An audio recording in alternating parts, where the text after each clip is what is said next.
கர்த்தருடைய பரிசுத்தமான நாமத்திற்கு மகிமை உண்டாவதாக. ஒரு ஊரில் ஒரு மனிதன் இருந்தான். அவன் ஒரு நல்ல குதிரை ஒன்றை, நல்ல அழகான ஒரு குதிரையை வளர்த்து வந்தான். திடீரென்று அந்த குதிரை காணாமற் போய்விட்டது. ஊர்க்காரர்கள்லாம் வந்து சொன்னார்கள், ஐயையோ உன்னுடைய குதிரை காணாமற் போய்விட்டதே. அவன் அதற்காக வருத்தப்படவில்லை. இருக்கட்டும், பரவாயில்ல, இருக்கட்டும் என்று அவன் சொன்னான்.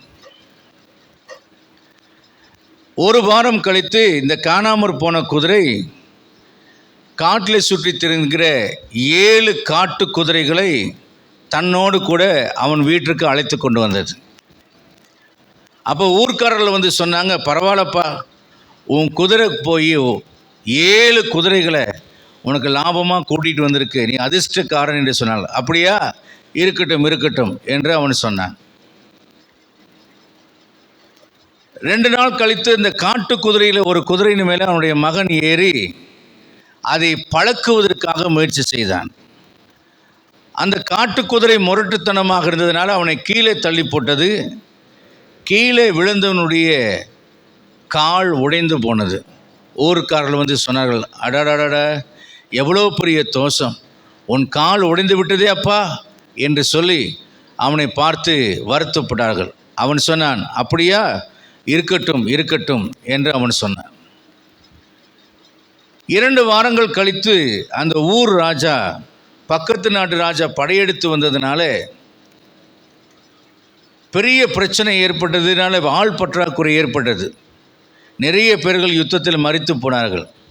அதனால் சிவிலியன்ஸ் நிறைய பேரை யுத்தத்தில் சேர்க்கும்படியாக இராணுவ வீரர்களை அனுப்பி, இந்தந்த வாலிபனெல்லாம் இருக்கிறானோ அவனையெல்லாம் இராணுவத்தில் சேரும்படியாக அழைத்து கொண்டு வருவதற்காக ஆள் அனுப்பினான்.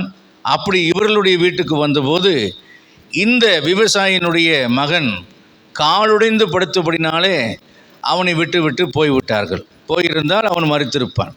இப்போ ஊர்க்காரர்கள்லாம் வந்து சொன்னாங்க, பரவாயில்லப்பா, நீ அதிர்ஷ்டசாலி, உன் மகனை இராணுவத்துக்கு அனுப்பியிருந்தால் அவன் மரித்து போயிருப்பான், பரவாயில்ல, அவன் வீட்டில் கால் உடைஞ்சிருந்தனால தப்பிச்சிட்டான் என்று சொன்னான். இவன் சொன்னான், அதனால் என்ன, பரவாயில்ல, இருக்கட்டும் இருக்கட்டும் என்று சொன்னான். இந்த கதை நமக்கு எதை சொல்கிறது என்றால், எது நடந்தாலும் கவலைப்படாதிருங்கள், ஓவர் எக்ஸைட்டும் ஆகாதீங்க, ஓவராக துக்கமும் படாதிருங்கள். சங்கீதம் 97, 11, 12 வசனங்களில் நாம் வாசிக்கலாம். சங்கீதம் 97, 11, 12. நீதிமானுக்காக வெளிச்சமும் செம்மையான இருதயத்தாருக்காக மகிழ்ச்சியும் விதைக்கப்பட்டிருக்கிறது. நீதிமான்களுக்காக வெளிச்சமும் செம்மையான இருதயமுள்ளவர்களுக்காக கர்த்தர் மகிழ்ச்சியும் விதைத்திருக்கிறார். 12ஆம் வசனம் சொல்கிறது, நீதிமான்களே கர்த்தருக்குள் மகிழ்ந்து அவருடைய பரிசுத்தத்தின் நினைவு கூறுதலை கொண்டாடுங்கள். பிசாசினுடைய வேலைகளில் பிரதானமான ஒரு வேலை, தேவன் கொடுத்திருக்கிற சந்தோஷத்தை, மகிழ்ச்சியை மாற்றி நம்மை துக்கத்துக்குள்ளேயும் விசனத்துக்குள்ளேயும் நம்மை வழிநடத்துவது சாத்தானுடைய தந்திரம். ஆனால் வேதம் சொல்லுகிறது, மகிழ்ச்சி விதைக்கப்பட்டிருக்கிறது, வெளிச்சம் உனக்காக விதைக்கப்பட்டிருக்கிறது என்று வேதம் சொல்லுகிறது. தேவன் நம்மை துக்கத்தை விதைத்து வைக்கவில்லை, தேவன் நமக்கு வேதனைகளை, பாடுகளை வைக்கவில்லை. நம்முடைய சபையை சேர்ந்த ஒரு விசுவாசி என் இடத்துல கேட்டாங்க, ஏங்க பாஸ்டர், கிறிஸ்துவ வாழ்க்கையினாலே அதில் கஷ்டம்தானா, கிறிஸ்துவ வாழ்க்கையினாலே அதில் பாடுகள் தானா என்று கேட்டார்கள். ஆனால் கிறிஸ்துவ வாழ்க்கையிலே பாடுகளும் கஷ்டங்கள் நமக்கு வைக்கப்படவில்லை. இவைகள் நாம் கடந்து போகிற வழியிலே வரக்கூடிய சத்திரங்கள். அல்லேலூயா. நாம் போகிற வாழ்க்கை என்ற பிரயாணத்தில், நாம் பயணம் செய்கிற வழிகளிலே காணப்படுகிற சத்திரங்களாக சில நாட்கள் அங்கே தங்குவோம். பாடுகள் என்பது சில நாட்கள், துக்கங்கள் என்பது சில நாட்கள், பிரச்சனைகள் என்பது சில நாட்கள், துயரங்கள் என்பது சில நாட்கள் தானே தவிர அவைகள் நம்முடைய ரெசிடென்ஸ் அல்ல, நாம் தங்குகிற வாசஸ்தலங்கள் அல்ல. அவைகள் இடையிலே வரும். நாம் அவைகளை கடந்து செல்கிறவர்களாக நாம் காணப்படுகிறோம். ஒரு அல்லேலூயா சொல்லலாமா? கர்த்தருடைய பரிசுத்தமான நாமத்துக்கு மகிமை உண்டாகட்டும். யோவான் 16ஆம் அதிகாரத்தில், யோவான் 16வது அதிகாரம் 20, 21, 22 வசனத்தில் கர்த்தர் சொல்கிறார், உலகம் சந்தோஷப்படும், நீங்களோ துக்கப்படுவீர்கள். ஆண்டவர் சொல்றார், மெய்யாவே மெய்யாவே நான் உங்களுக்கு சொல்லுகிறேன், நீங்கள் அழுது புலம்புவீர்கள், உலகமோ சந்தோஷப்படும்.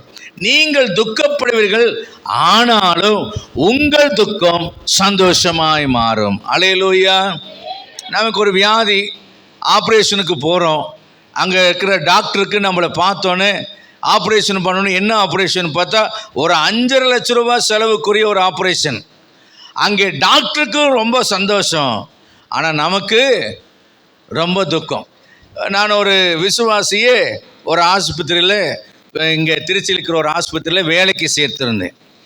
அப்போது அந்த இடத்துல என் மனைவிக்கு செக்கிங் கூட்டிகிட்டு போகும்போது அவர் டாக்டர் வந்து மீட்டிங் வச்சுட்டு சொல்கிறாராம், என்னம்மா அந்த அம்மா பேரை சொல்லி, என்னம்மா ஒரு ஆப்ரேஷனே வரமாட்டேங்குது, கடவுளை வேண்டுங்க, நிறைய ஆப்ரேஷன் வந்தால் தான் நம்ம ஆஸ்பத்திரி டெவலப் பண்ணலாம், வருமானம் நிறையா வரும், உங்களுக்கு போனஸ் எல்லாம் போட முடியும், அதனால் நிறைய ஆப்ரேஷன் வரணும்னு சொல்லி என்ன செய்யுங்க, ஜெபம் பண்ணுங்க.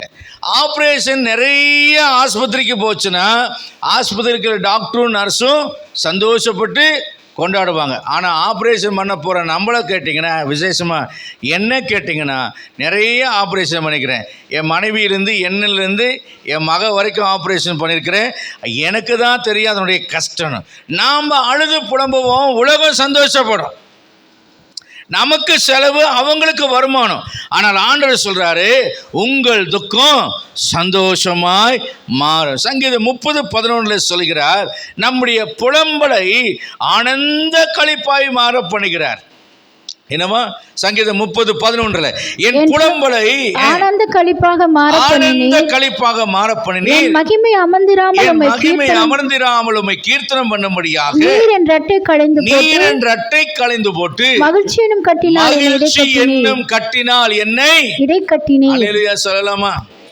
என் துக்கத்தின் வஸ்திரம், என் துன்பத்தின் வஸ்திரம், என் துயரத்தின் வஸ்திரம், என் உபவாசத்தின் வஸ்திரம், என்னுடைய வேதனையின் வஸ்திரத்தை எல்லாம் அவர் களைந்து போட்டு என்னை மகிழ்ச்சி என்னும் கட்டினால் இடை கட்டுகிற தேவனா இருக்கிறார். இந்த காலவெளியில் கர்த்தருடைய ஆவியானவர் இந்த வார்த்தைகளை பேசும்படி சொன்னதுனாலே உங்கள் துக்கங்கள் மாற வேண்டும், உங்கள் துயரங்கள் மாற வேண்டும், உங்களுடைய நம்பிக்கை என்மையிலிருந்து நீங்கள் வெளியே வர வேண்டும். உங்களுக்கு ஒரு நம்பிக்கையை வைத்திருக்கிறார், உங்களுக்கு ஒரு நல்ல எதிர்காலத்தை வைத்திருக்கிறார், உங்களுக்கு ஒரு நல்ல சந்தோஷத்தை வைத்திருக்கிறார், உங்களுக்கு மகிழ்ச்சியை வைத்திருக்கிறார், வெளிச்சமுள்ள ஒரு நல்ல வாழ்க்கையை வைத்திருக்கிறார். இருளான வாழ்க்கையிலிருந்து உங்களை வெளியே கொண்டு வருகிறவர். இந்த காலவெளியில் இந்த வார்த்தைகளை சொல்லும்படி சொன்னதுனால சொல்கிறேன், நான் சொல்லவில்லை, அவர் சொன்னதுனால சொல்கிறேன், கர்த்தர் உங்கள் துக்கத்தை சந்தோஷமாய் மாற பண்ணுவார். அல்லேலூயா. சங்கீதம் 30:5 கூட இவனமாக வாசிக்கிறோம், சாயங்காலத்தில் அழுகை தங்கும், விடியற் காலத்திலே களிப்புண்டாகும். அவருடைய கோபம் ஒரு நிமிஷம், அவருடைய தயவோ நீடிய வாழ்வு. அல்லேலூயா. அப்ப என்னைக்குமே துக்கம், அழுகை, சஞ்சலம், கஷ்டமெல்லாம் ஒரு நிமிஷம்தான். கம்பேர் பண்ணுங்க, ஆண்டவருடைய கிருபைக்கு முன்னாலே, ஆண்டவருடைய இரக்கத்துக்கு முன்னாலே, ஆண்டவருடைய ஆசீர்வாதத்துக்கு முன்னாலே, ஆண்டவர் தரும் நம்பிக்கைக்கு முன்னாலே அந்த வேதனை என்பதெல்லாம் ஒரு நிமிஷம். நீடிய வாழ்வுக்கிற ஒரு நிமிஷம் எவ்வளவு குறைவோ அது போலதான் உங்களுடைய பாடுகள், உங்கள் வியாதிகள், உங்கள் துக்கங்கள், உங்களுக்கு வேதனையான செய்திகள் எல்லாம் ஒரு நிமிஷம் தான். ஆனால் ஆண்டவர் அதை மாற்ற வல்லவராக இருக்கிறார். அவருடைய தயவினாலே உனக்கு நீடிய வாழ்வை தர தேவன் வல்லவராக இருக்கிறார். நான் சொல்லலைங்க, சங்கீதம் 30:5 சொல்கிறது. அல்லேலூயா.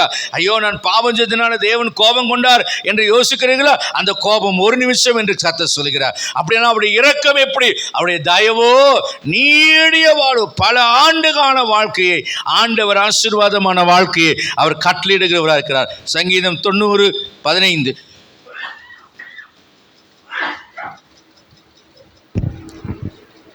சிறுமையை கண்ட நாட்களுக்கும் துன்பங்களை கண்ட வருஷங்களுக்கும் சரியா எங்களை மகிழ்ச்சியாக்கும். வசனம் சொல்கிறது, தேவரீர் எங்களை சிறுமைப்படுத்தின நாட்களுக்கும் நாங்கள் துன்பத்தை கண்ட வருஷங்களுக்கும் சரியா எங்களை மகிழ்ச்சியாக்கும். அல்லேலூயா.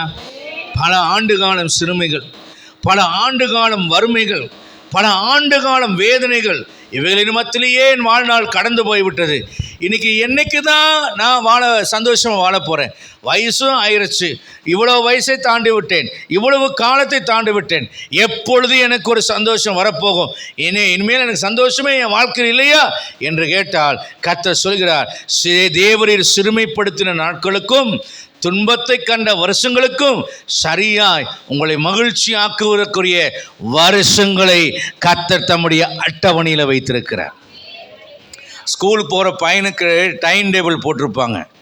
எங்களுக்கு வருஷம் ஒரு கிளாஸ் டு அடுத்த கிளாஸ் போனோன்னே டைம் டேபிள் கொடுத்தோன்னே நான் பார்க்குற அல்லது எங்கள் பசங்க பார்க்குற காரியம் என்னவென்றால், எங்கடா பிடி பீரியட் இருக்கும்? அதுதான் இருக்கிறதுலையே எங்களுக்கு சொர்க்கமான பீரியட். எத்தனை கடினமான பீரியட் இருந்தாலும் அந்த பிடிங்கிற பீரியடு, ஒரு நாளைக்கு ஒரு பிடி, ஒரு வாரத்தில் 5 நாளைக்கு பிடி இருக்கா, 4 நாளைக்கு பிடி இருக்கான்னு பார்த்தா அதை பார்த்தது அந்த சந்தோஷத்தில் மற்ற சப்ஜெக்டை பற்றின கவலையெல்லாம் மறந்துடும். வரலையா சொல்லலாமா? அதுபோல தான் நம்முடைய வாழ்க்கையில் ஆண்டவர் ஒரு டைம் டேபிள் வைத்திருக்கிறார். நீங்கள் சிறுமைப்பட்ட நாட்களுக்கும் துன்பத்தை கண்ட வருஷங்கள், சிறுமியுள்ள நாட்களுக்கு ஒரு அட்டவணை, துன்பமுள்ள நாட்களுக்கு ஒரு அட்டவணை என்றெல்லாம் துக்கப்படுகிற ஒரு அட்டவணை இருக்கும். ஆனால் அவைகளை தாண்டி வரும்போது ஆண்டவருடைய டைம் டேபிள் ஒன்று போட்டிருக்கிறார். சரியாய் உங்களை மகிழ்ச்சியாக்குகிற வருஷங்களை கர்த்தர் வைத்திருக்கிறார். நாட்களை அல்ல, வருஷங்கள். சிறுமைப்படுத்துறது நாட்கள், துன்பத்தை கண்டு வருஷம். இதை சரியாய் சரிகட்டிற்கு ஆண்டவர் என்ன பண்றாரா? மகிழ்ச்சியாக்கும் நாட்களையும் வருஷங்களையும் கர்த்தர் வைத்திருக்கிறார். ஆமென். அடுத்தது சங்கீதம் 126 5 6 சொல்கிறது என்னன்னா, கண்ணீரோடு விதைத்தவர்கள் கம்பீரத்தோடு அறுவடை செய்வாங்க. தேவ சமூகத்தில் ஜெபத்தின் வாயிலாக எவைகளையெல்லாம் விதைத்தீர்களோ அவைகளையெல்லாம் கண்ணீரோடு விதைத்த அறுவடைகளையெல்லாம் கம்பீரமாய் நீங்கள் அறுவடை செய்கிற ஒரு நாட்கள் வரும். அல்லேலூயா. கரங்களை உயர்த்தி ஒரு அல்லேலூயா சொல்லலாமா? ரைட். இப்போ நாம் என்ன செய்ய வேண்டும்? இந்த சங்கீதம் 97:11 சொல்கிறது. என்ன சொன்னுச்சு?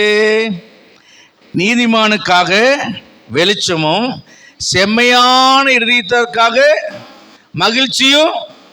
இது யார் விதைச்சது? யார் விதைச்சது அப்படின்னா நான் தாங்க விதைக்கணும். கண்ணீரோடு என் மகிழ்ச்சியை விதைக்கணும், கண்ணீரோடு என் விதையை விதைக்கணும். நான் அதை விதைச்சா நான் அறுவடை செய்வேன். கலாத்தியர் 6:7 வாசிக்கிறோம். வாசிங்க. கலாத்தியர் 6:7 வாசிங்க.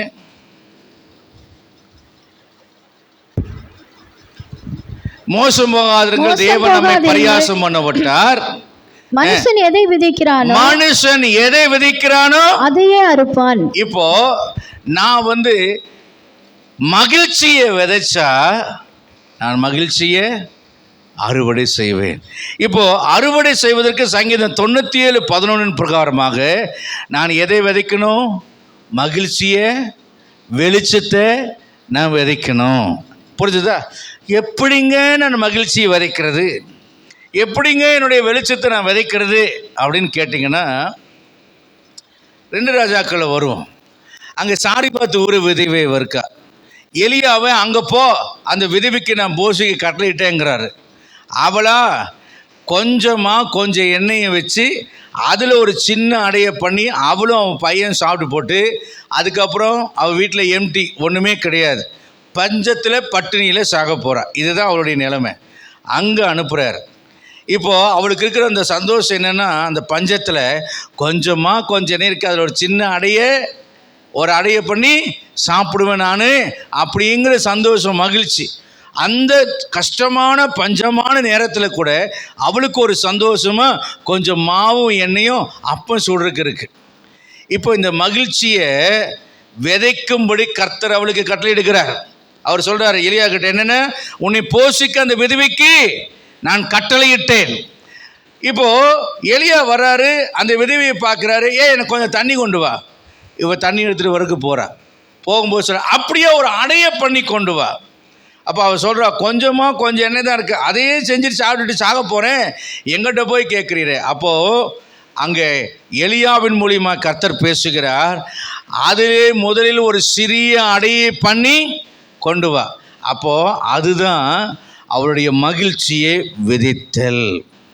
ஐயா என்கிட்ட ஒண்ணுமே இல்லை, கடைசியா கொஞ்சம் இருக்கு, அந்த சந்தோஷத்தையும் நீ கேட்குறியா என்றால், ஆமா 100 ரூபா தான் பேக்கெட்டில் இருக்கு, காணிக்கப்பட்டி முன்னால் வந்துருச்சு, சில்லறை இல்லைன்னு அக்கம் பக்கம் சில்லறையை தேடாம என்னடா பண்ணுறது, பரவாயில்ல 100 ரூபா இருக்கிறதே இந்த 100 ரூபா தான், பரவாயில்ல ஆண்டருக்காக போடுறேன்னு அது இருக்கிற அந்த சந்தோஷத்தை, இருக்கிற அந்த நம்பிக்கையை, இருக்கிற அந்த வெளிச்சத்தை, இருக்கிற அந்த தேவையை, இருக்கிற அந்த பணத்தை நீங்கள் போடுறீங்க பாருங்க, அதுதாங்க விதைக்கிறது.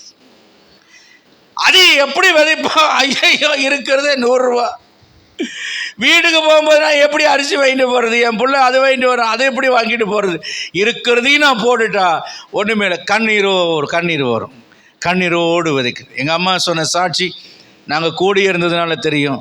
நான் அடிக்கடி சபையில் சொல்லியிருக்கிறேன், எல்லோரும் காணிக்க போடுறாங்க, காணிக்க போட காசு இல்லை, அப்போ நாங்கள் கஷ்டத்தில் இருக்கிறோம், கடன் இருக்கிறோம், இஸ்லாமியராக இருக்கிறோம், பயங்கர கடன். ஆராதனையில் அட்டன் பண்ணும்போது ஆண்டவர் என் தாயாரை பார்த்து சொல்ல, நீ ஆட்டோக்கு வரும்போது 50, போகும்போது 50 ரூபா கொடுக்குறியே, போகும்போது 50 ரூபா கொடுக்குறதுக்கு கையில் காசு வச்சுருக்கீல, அதையும் காணிக்க போட்டு நீ ஏன் நடந்து போகக்கூடாதுன்னு கேட்டார். எங்கள் அம்மா நடக்கவே மாட்டாங்க, அவங்களுக்கு ரொம்ப பலவீனம், அதனால் நடக்கவே முடியாது அவங்களால. என் மனைவி மாதிரி தான் அவங்களும், நடக்கவே முடியாது அவங்களால.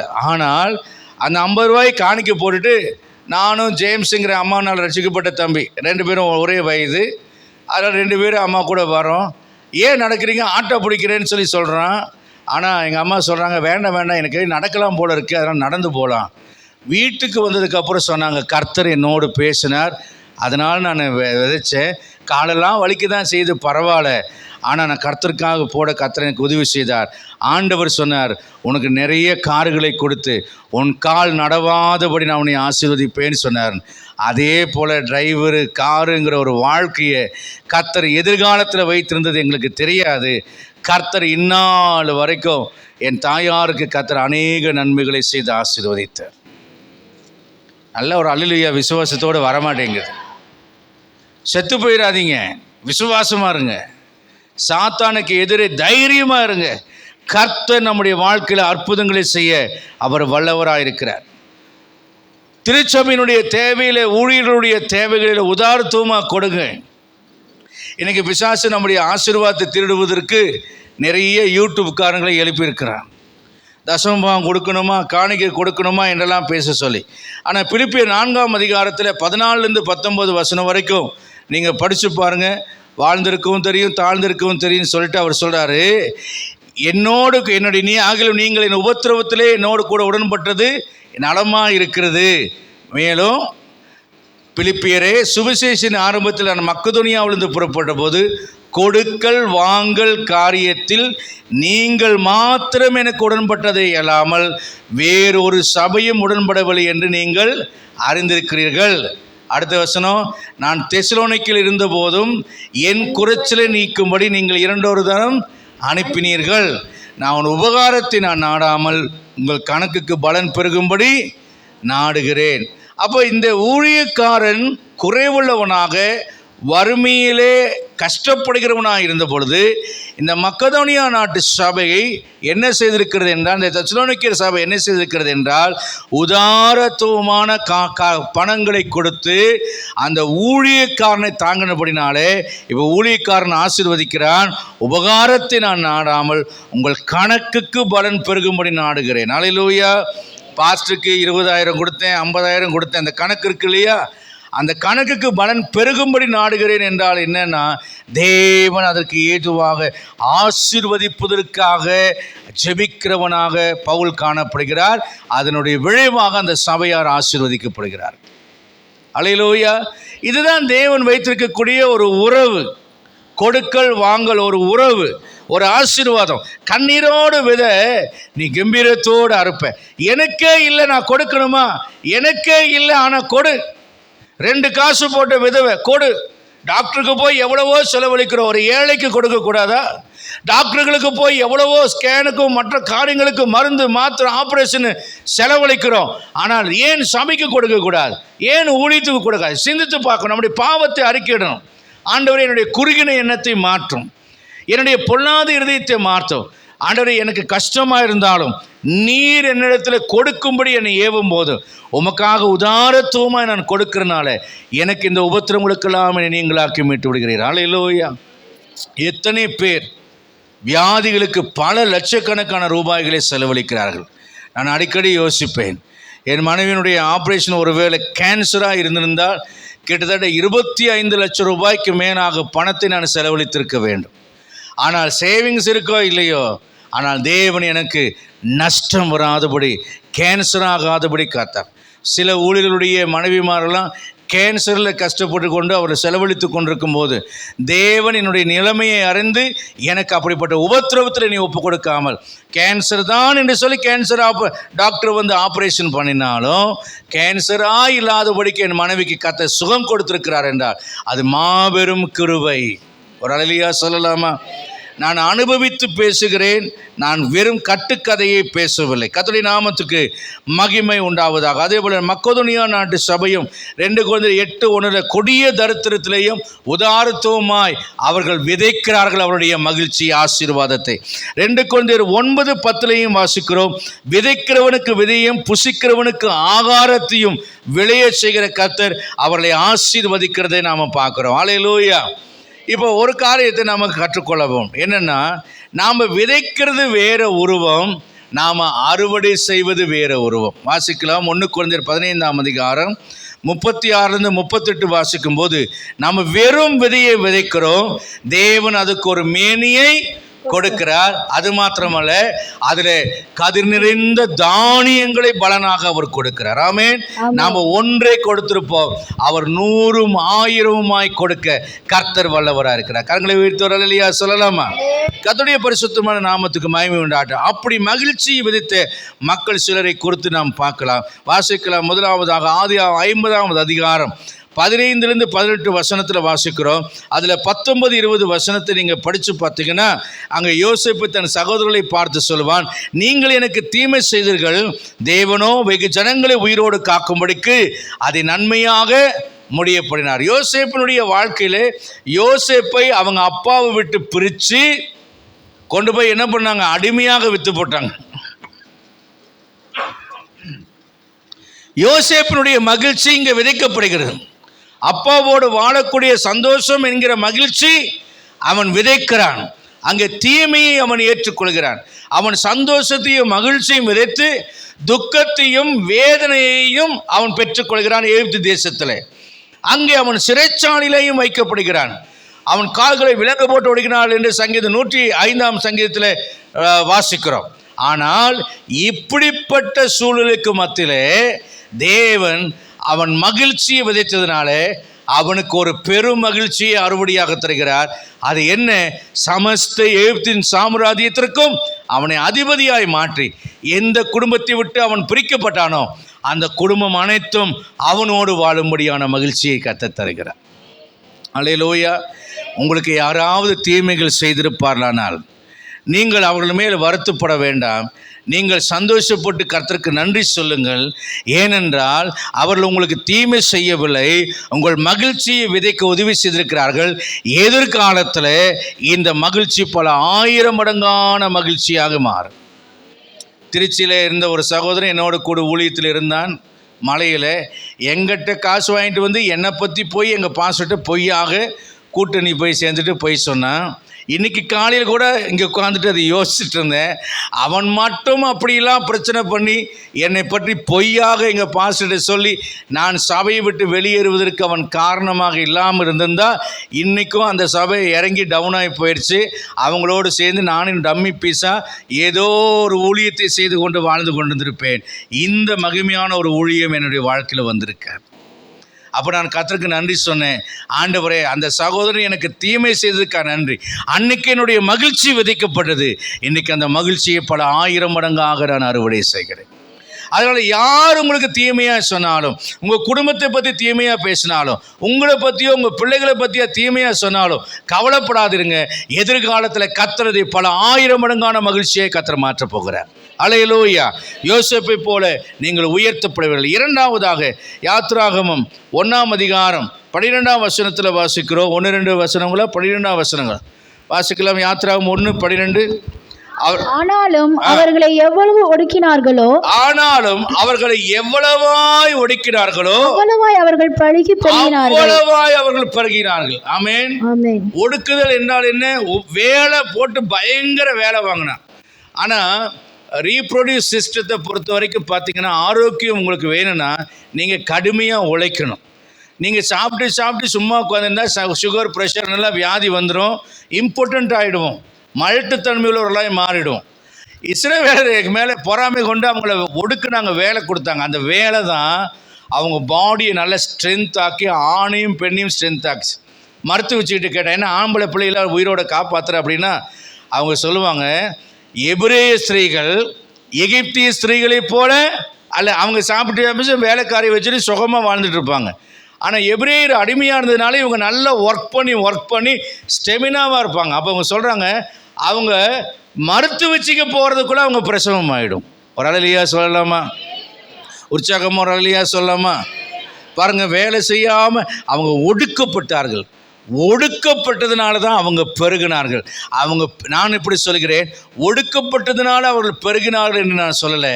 தேவனுடைய பார்வையில் இவர்கள் பெருகும்படிக்கு கர்த்தர் அவர்களை ஒடுக்க ஒப்பு கொடுத்தார்.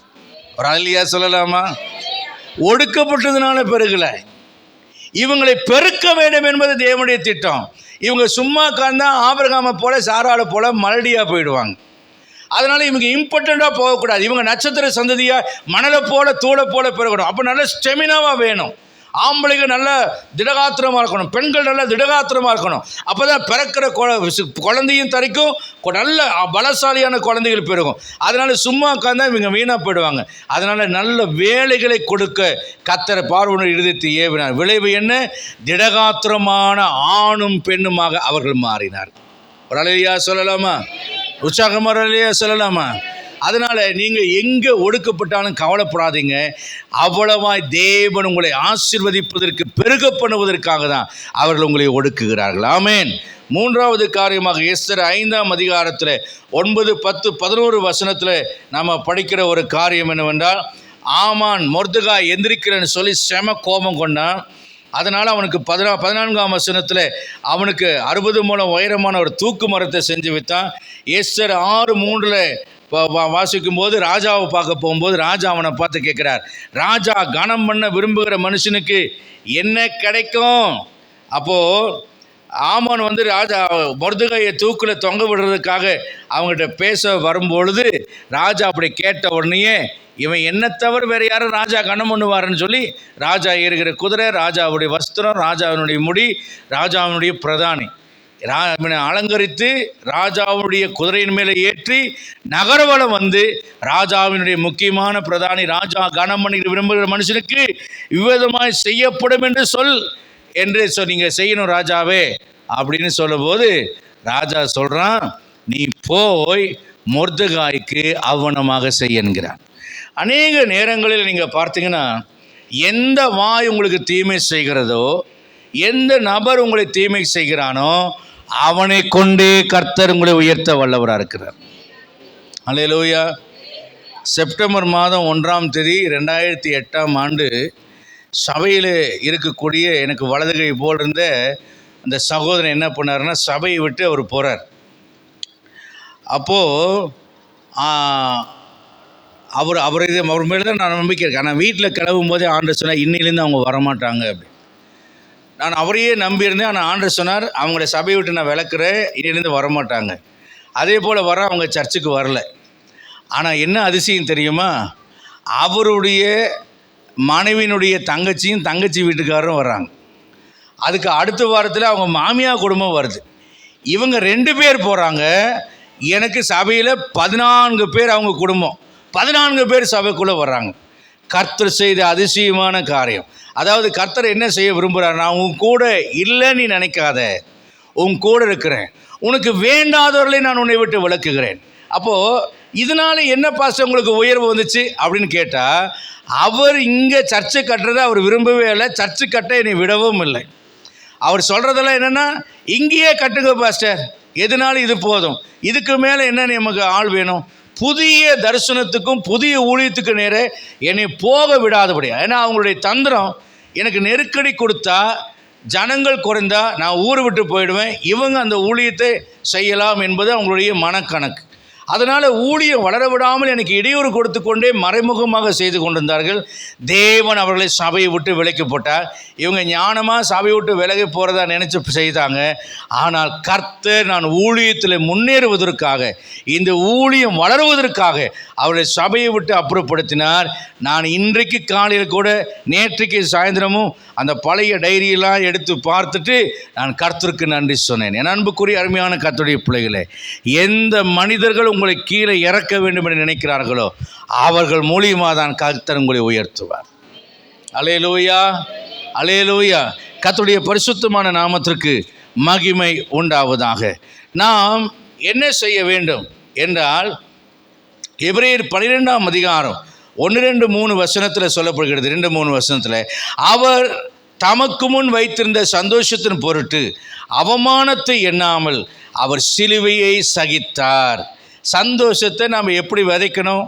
இயேசு கிறிஸ்து சொல்கிறாரு, அவரை பற்றி எழுதப்பட்ட வசனம், அவர் தமக்கு முன் வைத்திருந்த சந்தோஷத்தின் பொருட்டு அவமானத்தை எண்ணாமல் சிலுவையை சகித்தார்.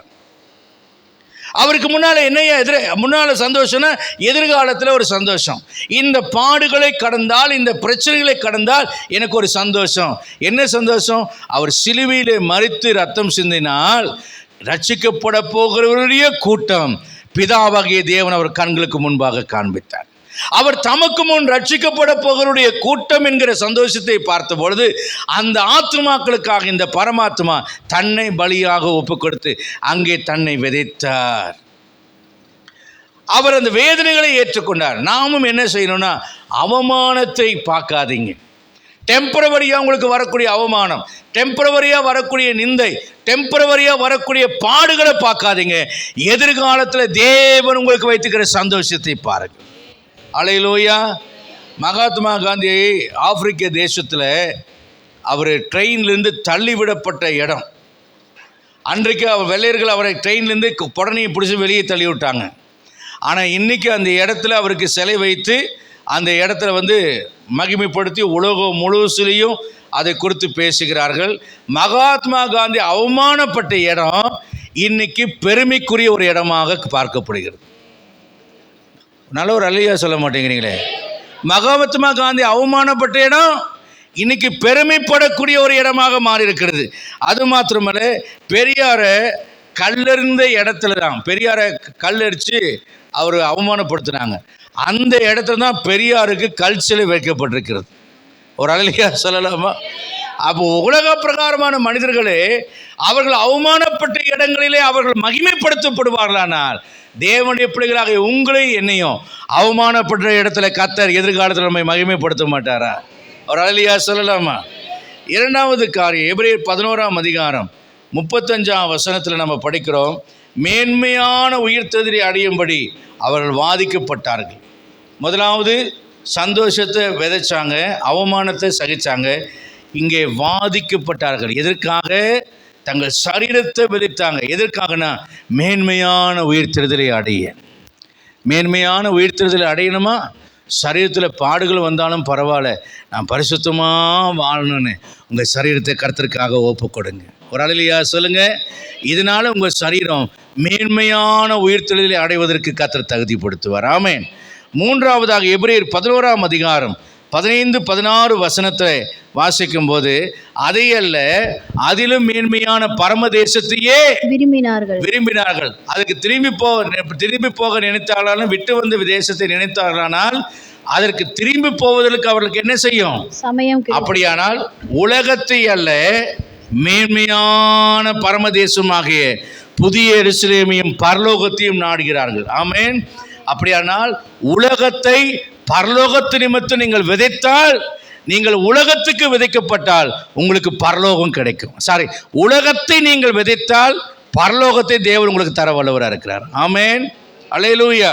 நான்காவதாக நீங்கள் படிச்சீங்கன்னா எபிரேயர் 11:24-25 வசனத்தில், பார்வோன் குமாரத்தின் மகன் எனப்படுவதை மோசே வெறுத்தான். ஒருவேளை பார்வோன் குமாரத்தின் மகனா அவர் கன்னியூ பண்ணியிருந்தார்னா, ஒருவேளை அவர் பார்வோனா இருந்திருக்கலாம், அடுத்த பார்வோனா கூட மாறி இருந்திருக்கலாம். ஒருவேளை he is a skillful person இல்லையா, அதனால அவர் அடுத்த பார்வோனா மாறிக்கலாம். ஆனால் ஒரு மம்மியில் அடக்கம் பண்ணப்பட்டு, ஒரு பிரமிடில் மம்மியாக்கப்பட்டு அடக்கம் பண்ணப்பட்டிருப்பார். என்ன ஆர்கியாலஜி டிபார்ட்மெண்ட் ஆராய்ச்சி பண்ணுவாங்க, அவ்வளோதான், வேறு ஒரு மேன்மையும் இருக்காது.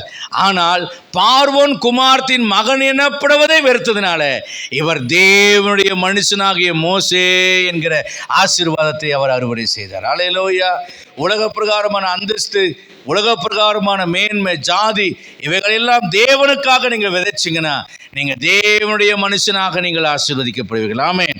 ஐந்தாவதாக பார்த்தீங்கன்னா எபிரேயர் 11:25, அநித்தியமான பாவ சந்தோஷங்களை மோசே விதைத்தான். அநித்தியமான பாவ சந்தோஷத்தை, அதை துன்பத்தை அனுபவிப்பதை ஏற்றுக்கொண்டான். இது நிமித்தம் அவனுக்கு என்ன கிடைத்தது என்றால், தேவனை முகமுகமாய் பார்க்கிற ஒரு இரட்சணியத்தின் பரம சந்தோஷத்தை அவர் கண்டார். இவனுடைய பாடியை தேவனே அடக்கம் பண்ணக்கூடிய ஒரு பாக்கியத்தை பெற்றார். அல்லையா சொல்றீங்களா?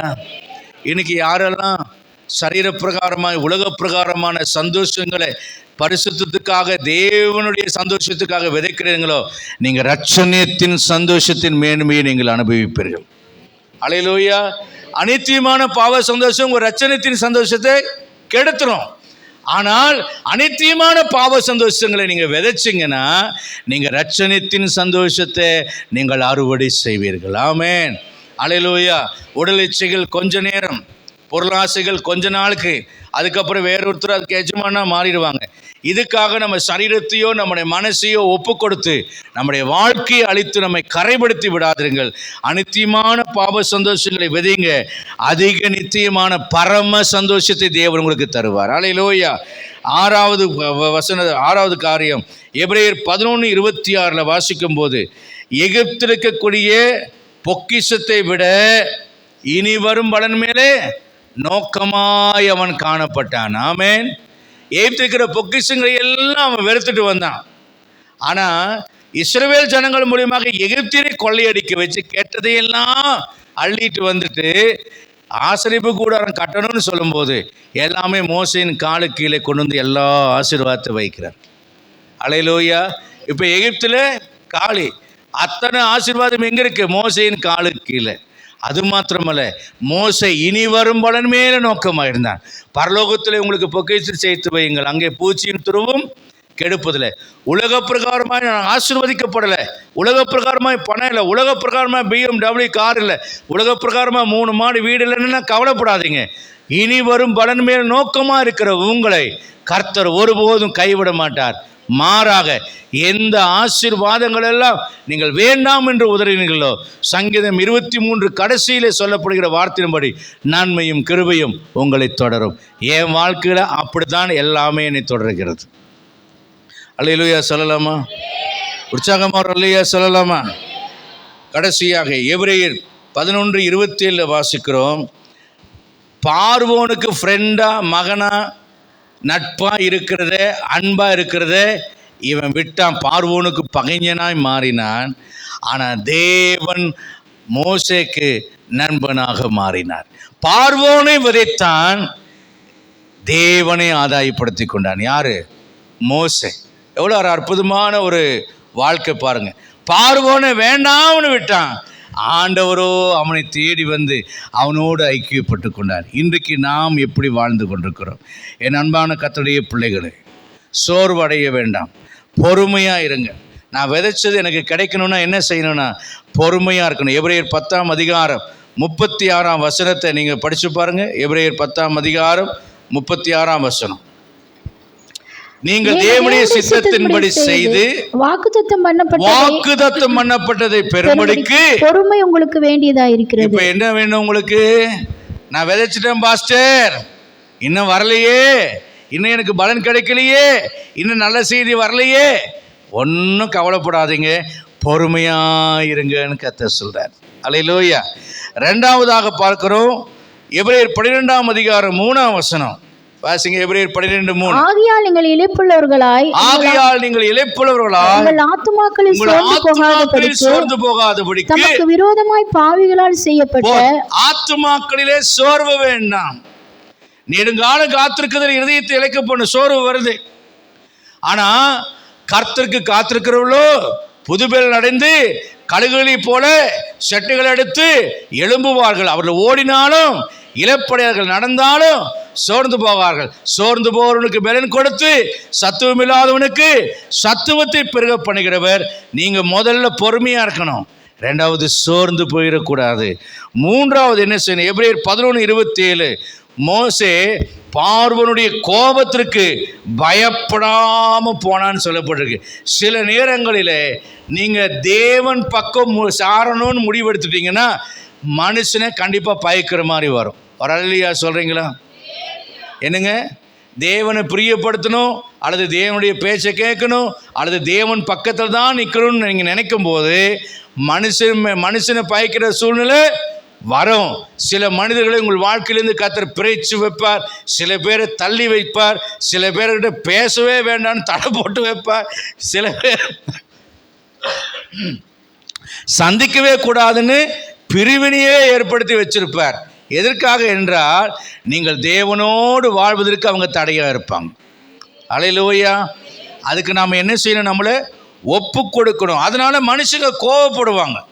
ஆனால் மோசே பார்வனுடைய கோபத்திற்கு பயப்படாம ஏவத்தை விட்டு புறப்பட்டு போனான். ஒரு அதிலையா சொல்லலாமா? ஏன்னா தேவன் பக்கம் இருந்தான். மனுஷனுடைய கோபம் தேவனுடைய நீதியை விளங்க பண்ணாது. ஆகவே தைரியமாக இருக்கணும். நேபுகாத்நேச்சார் அப்படிதான் 7 மடங்கு அக்னியை சூளையாக்கி சாத்ராக்கு மேஷாக்கு மிரட்டினா. ஆனால் கர்த்தர் அவர்களோடு இருந்தார். இந்த சாத்ராக்கு மேஷாக்கு நேபுகாத்நேச்சாரின் 7 மடங்கு அக்னியின் கோபத்திற்கு அவர்கள் பயப்படாதனால கர்த்தர் அவளை கனம் பண்ணினார். நேபுகாத்நேச்சாரை முகங்குப்புற அவழ்ந்து அவர்களை வணங்கும்படி கர்த்தர் செய்தார். அவர் அல்லேலூயா சொல்லலாமா? கர்த்தர் பக்கம் நிற்க முடிவெடுங்க. இந்த காலவெளியில் ஆண்டவரே நீரா மனுஷனான் வரும்போது நான் உன் பக்கம் நிற்க எனக்கு பலன் தாங்கன்னு ஜெபம் பண்ணுங்க. கர்த்தர் உங்களை நிற்க வைப்பார். அடுத்ததாக 1 பேதுரு 3:9 வாசிக்கிறோம். தீமைக்கு தீமையே சரி கட்டாதீங்க. உங்களுக்கு தீமை செய்கிறதுனால தான் நீங்கள் உயர்த்தப்படுறீங்க. என் வாழ்க்கையில் அப்படி பல பேர் நான் உயர்த்துவதற்கு படிக்கட்டுகளாக கர்த்தர் பயன்படுத்தினார். என்னை நிந்திக்க, என்னை அவமானப்படுத்த. சமீபத்தில் கூட என் மனைவியை திருமணம் செய்வதற்கு அவங்க சபை பாஸ்டர் இடையூறாக தடை பண்ணிகிட்டே இருந்தார். ஏன்னா அவங்க சொந்தக்காரங்கிறனால அவங்க அக்கா குடும்பம் என் பக்கம் சாஞ்சிருவாங்கன்ட்டு அவர் ரொம்ப தடையாக இடையூறு கொடுத்து அவனெல்லாம் எவ்வளோ நாளைக்கு ஊழியத்தில் நிற்க போகிறான், அவனை கட்டி கொடுத்தா உன் பிள்ளைப்பார் எவ்வளோ கஷ்டப்பட போகிறார். அப்போ என்னுடைய சமீபத்து கூட்டத்தில் கூட சொன்னேன். இவர் கூட அவர் என் பக்கத்தில் தான் உட்காந்துருந்தார். இவர் கூட என் மனைவியை கல்யாணம் பண்ண வேண்டாம்னு சொல்லி எங்கள் வீட்டில் பிரச்சனை பண்ணினார். ஆனாலும் என் மனைவி இவ்வளோ இந்த மாதிரி நான் திருமணம் செய்து இப்படி கர்த்தருக்காக ஊழிய செய்கிறாங்கன்னு சொல்லும்படியான ஒரு கிருபையை கர்த்தர் செய்தார். அவங்கனால தான் நமக்கு நன்மை வருகிறது. உங்களுக்கு யாரெல்லாம் உங்களை அவதூறு செய்கிறாங்களோ, யாரெல்லாம் உங்களை மட்டம் தட்டுறாங்களோ, யாரெல்லாம் உங்களை கீழே இறக்குறாங்களோ, என்ன சொன்னாங்க, இவனெல்லாம் எத்தனை நாளைக்கு ஊழியம் செய்ய போகிறான், சீக்கிரம் ஓடி போயிடுவான் பாருங்க அப்படின்னு சொன்னார். ஆனால் எங்கள் பாஸ்டர் என்ன பண்ணார்? 1 வருஷம் கழிச்சோன்னே அந்த பையனே இவ்வளோ வசதியாக இருந்து ஊழியத்துக்கு வந்துட்டாப்புல, நீங்கள் ஊழியத்துக்கு வரீங்களா இல்லை வேலையை ரிசைன் பண்ணுறீங்களான்னு அவரை பார்த்து கேட்க அவர் என்ன மட்டும் வேறு வழி இல்லாமல் ரிசைன் பண்ணிட்டு ஊழியத்துக்கு வந்தார். ஏன்னா நான் வந்துட்டேன்ல, அதனால் நானே வந்ததுனால அவரால் பதில் சொல்ல முடியாமல் வந்தார். அந்த கடுப்பு வேறு அவருக்கு ரொம்ப நாளாக அவருக்கு இருந்தது. ஆனால் தேவ கிருபையினால் 35 ஆண்டு காலம் தாண்டி ஊழியத்தில் நிற்க கர்த்தர் கிருபையாய் என்னை நிற்க வைத்துக்கிறார் அவருடைய கிருபையினால். அல்லேலூயா. அடுத்ததாக பார்த்தீங்கன்னாக்க தீமைக்கு தீமையை சரி கட்டாதீங்க, நன்மை செய்யுங்க. 5வது உங்களை தாழ்த்துங்க. எல்லா சூழ்நிலைக்கும் மத்தியில் கடினமான நேரம், துக்கமான நேரம், தீமையான நேரம், பாடான நேரங்களை பிலிப்பியர் 2ஆம் அதிகாரம் 6-8 வரைக்கும் இயேசு கிறிஸ்து அவர் உயர்த்தப்படுவதற்கு முன்பாக அவர் தம்மை தாமே தாழ்த்தினார். தன்னைத்தான் தாழ்த்துகிற எவனோ உயர்த்தப்படுவான். எனக்கு உயர்வை நான் பலனாக அறுவடை செய்ய வேண்டுமானால் என்னை நான் தாழ்த்துகிறவனாக இருக்க வேண்டும். விசுவாசிகள் உயர்த்தப்படுவதற்கு ஒரு ஃபார்முலாவை நீங்கள் கண்டுபிடிக்கணும்னு நீங்கள் நினச்சிங்கன்னா ஒரே ஃபார்முலா இதுதான். உங்களை தாழ்மைப்படுத்துங்கள், உங்களை தாழ்த்துங்கள், பணிந்தவர்களாக இருங்கள். அமிதாப் பச்சன் ஒரு சமயம் ஃப்ளைட்டில் பிரயாணம் செய்து கொண்டிருக்கும் போது அவர் பக்கத்தில் இருக்கிற எல்லாரும் வந்து கை கொடுத்து சூப்பர் ஸ்டார்னு சொல்லி கை கொடுத்து அவர்கிட்ட பேசிட்டு போனாங்களாம். ஆனால் பக்கத்தில் ஒரு வயசான பெரியவர் ஒருத்தர் உட்காந்துருந்தா அவர் கண்டுக்கவே இல்லையாம். டீ கொடுத்தாங்களாம், டீயை வாங்கி குடித்தாராம், அப்புறம் பேப்பர் படிச்சுட்டு இருந்தாராம். அப்புறம் அமிதாப் பச்சன் ஒரு பெரிய ஸ்டார் ஆச்சு, இந்த பக்கத்தில் உட்கார்ற மனுஷன் இந்த கிழவரை என்னை கண்டுக்கவே மாட்டேங்கிறாரு அப்படின்னு சொல்லிட்டு அவர்கிட்ட இவராக வாலண்டியராக பற்றி பேசினாராம். அப்புறம் அரசியலை பற்றி இதெல்லாம் பற்றி பேசிகிட்டே வந்துட்டு அப்புறம் சினிமா துறையை பற்றி பேசினாராம். நீங்கள் படம் பார்த்துருக்கீங்களான்னு. பல ஆண்டுகளுக்கு முன்பாக நான் ஒரு சில படங்களை பார்த்துக்கிறேன், இப்போ நேரம் இல்லை, அதனால் இப்போலாம் நான் படமெல்லாம் பார்க்குறதில்லன்னு சொன்னாராம். அப்போ இவர் சொன்னாராம், நான் தான் சூப்பர் ஸ்டார் அமிதாப் பச்சன் சொன்னாராம். இவர் அவரை பார்த்து ஓ அப்படியா அப்படின்னு சொல்லிட்டு மறுபடியும் பேப்பர் படிச்சுட்டு இருந்தாராம். அமிதாப் பச்சனால் பொறுக்கவே முடியலையாம். அப்போது கொஞ்ச நேரம் கழித்து யாரா இந்த ஆள் கண்டுக்கவே மாட்டேன்றாரு அப்படின்னு சொல்லிட்டு இவர் ஒருவேளை என்னை தெரிஞ்சுட்டு வேணும் என்னை அவமானப்படுத்துகிறாரோ அப்படின்ட்டு இறங்க போகிற நேரத்தில் அவரை பார்த்து கேட்டாராம், ஐம் அமிதாப் பச்சன் நீங்கள் அப்படின்னு கேட்டாராம். அப்போ இவர் சொன்னாராம், நான் தான் ஜேடி டாட்டா, நான் மோட்டார் தொழில் செய்கிறேன்னு ரொம்ப தாழ்மையாக சொன்னாராம். ஒரு மிகப்பெரிய கோடீஸ்வர மனுஷன். அப்போ அந்த காலத்துலலாம் சொல்ல என்ன பெரிய டாட்டா பிர்லா ஃபேமிலியான்னு சொல்லுவாங்க. இப்போ தான் அம்பானியும் அதானியும் வந்துட்டாங்க. அப்போ டாட்டா பிர்லா. அப்போது எவ்வளோ பெரிய கோடீஸ்வரர், எவ்வளோ பெரிய தொழிலதிபர், எவ்வளவு பணிவாக என் பக்கத்தில் உட்காந்து சிம்பிளாக வராரேன்னு சொல்லிட்டு அமிதாப் பச்சன் வெட்கப்பட்டுட்டு அவர் புத்தகத்தில் சொல்கிறாராம், அது முதற்கொண்டு பணிவாய் நடப்பதை நான் அவரிடமிருந்து கற்றுக்கொண்டேன் என்று சொன்னாராம். ஒன்றுக்கும் ஒரு ஃபார்முலா உங்களுக்கு ஒரு சைக்காலஜி சொல்கிறேன் பாருங்கள். நிறைகுடம் தழும்பாதுன்னு உலகத்தில் பழமொழி சொல்லுவாங்கள்ல, அதுதான் சைக்காலஜி. எல்லாம் இருந்ததுன்னா இது என்ன செய்யாது, எதுவுமே இல்லாத அப்படி பார்த்தாலும் அது ஒன்றுத்துக்கு ஆகாது, உருப்படி இல்லாததுன்னு புரிஞ்சுக்குங்க. உள்ள ஒன்றுமே இல்லைன்னு தெரிஞ்சுங்க. நான் ஊழியத்துக்கு வந்த புருஷன் நான் இயல்பாகவே பெருமை பிடிச்சுவேன். எனக்கு தாழ்மைங்கிறது கொஞ்சம் கூட வராது. 89ஆம் வருஷம் ஊழியத்துக்கு வந்தோம். 90ஆவது வருஷம் எங்கள் பாஸ்டர் ஒரு கான்ஃபரன்ஸுக்கு சென்னைக்கு அனுப்பிவிட்டார். நானும் ஐசக்குங்கிற இன்னொரு ஊழியக்காரர், என்னை விட 2 வருஷத்துக்கு முன்னால் ஊழியத்துக்கு வந்தவர், 2 பேரும் சென்னைக்கு போனோம். அப்போது என் பக்கத்தில் ஒரு பெரியவர் ஒருவர் இருந்தார். அவர் அப்படிம்பார், அந்த பல்லில் ஏதாவது சிக்கனது எடுக்கிறக்காரு பண்ணுவார். நான் அப்படின்னு அவரை பார்த்து முறைக்கிறது, அப்புறம் அவர் உட்காரும்போது வேணும்னு அவர் இடிக்கிறது. ஏன்னா அவர் பண்ணுறது எனக்கு பிடிக்கல. அது என்ன இவ்வளோ இன்டீசெண்டாக நடக்கிறாரு அப்படின்ட்டு அவர் என்னையும் பார்த்துட்டு பேசாமல் உட்காந்துக்குவார். ஆனால் என்னை எதுவுமே சொல்லலை. நான் வந்து வேணும்னா கை எப்படினாலும் இப்படி அகலமாக தூக்குவேன், காலை அகலமாக விரிப்பேன், அவர் மேலே மோதுவேன், உரசுவேன், உட்காரும்போது அவர் மேலே இடிச்சுட்டே உரசேன், வேறு இடத்துக்கு மாறி போகட்டுன்னு சொல்லிட்டு இதெல்லாம் நான் பண்ணிகிட்டு இருந்தேன். அப்போ அறியாதனால பண்ண, நீங்களும் அப்படி யாரும் செஞ்சிடாதீங்க. அறியாமையினால புத்தியினமாக நான் செய்தேன்.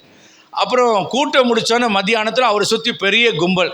இந்த கிழவரை போய் என்னடா இவ்வளோ பேர் சுற்றிட்டு இருக்காங்க அப்படின்னு நான் கண்டுக்காம விட்டேன். 1.5 நாள் அவரை பற்றி எனக்கு தெரியல. 2 நாள் கழித்து அவர்கிட்ட கேட்டேன். நிறைய பேர் அவர்கிட்ட நம்ம புக்கெல்லாம் வந்து எடுத்துகிட்டு அவர் சூட்கேஸ் திறந்து எடுத்துலாம் கொடுத்துருந்தார். நாங்கள் ஒரு டார்மெண்ட் மாதிரி இருந்தது, அதில் தான் ஒரு 20 பேர் படுத்திருப்போம்.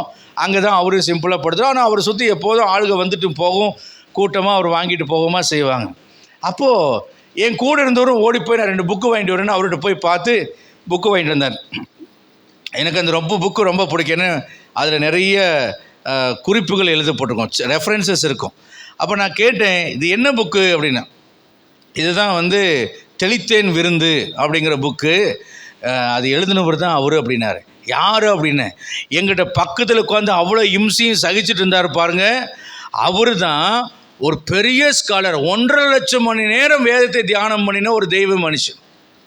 இது அறகுறை இப்போ தான் ஊழியத்துக்கு வந்திருக்கு, ஒரு படி கூட தாண்டலை. 2 மணி நேரமாவது விடாமல் பைபிள் படிச்சிருக்குமான்னு தெரியல.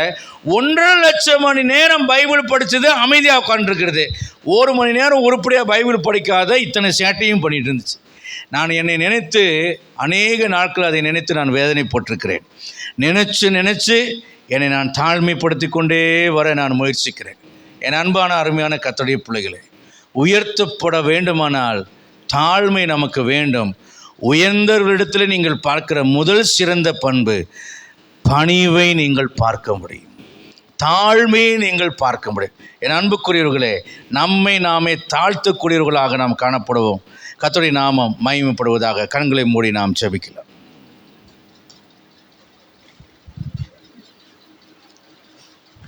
உங்கள் மனதில் பதிக்க விரும்புகிற காரியத்தை பரிசுத்த ஆவியானவர் பதித்திருப்பார் என்று நான் விரும்புகிறேன்.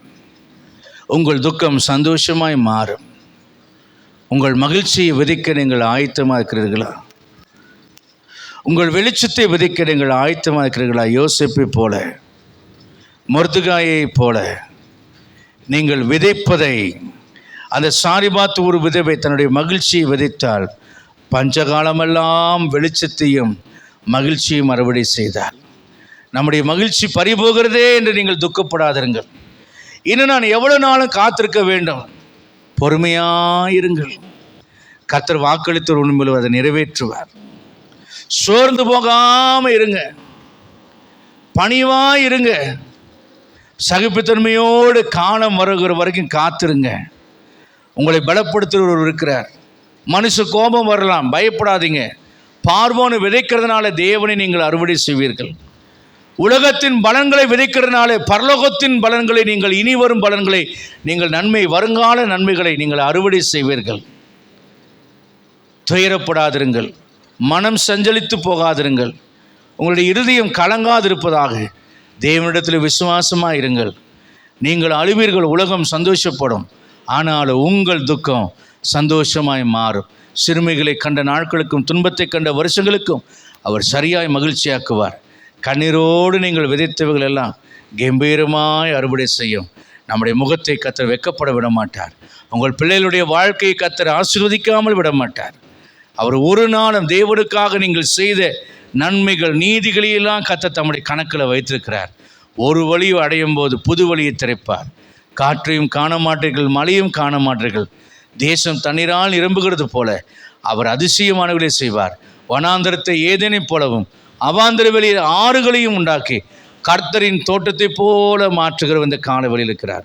நீங்கள் வற்றாத நீரூற்றை போல நீர்ப்பாய்ச்சலான தோட்டத்தை போல் இருப்பீர்கள். திடமனதாய் கடந்து போங்க. கர்த்தர் உங்களோடு இருப்பாராக. பரிசுத்தமான பிதாவே, உங்களுடைய சமூகத்தில் எங்களை தாழ்த்து வருகிறோம்.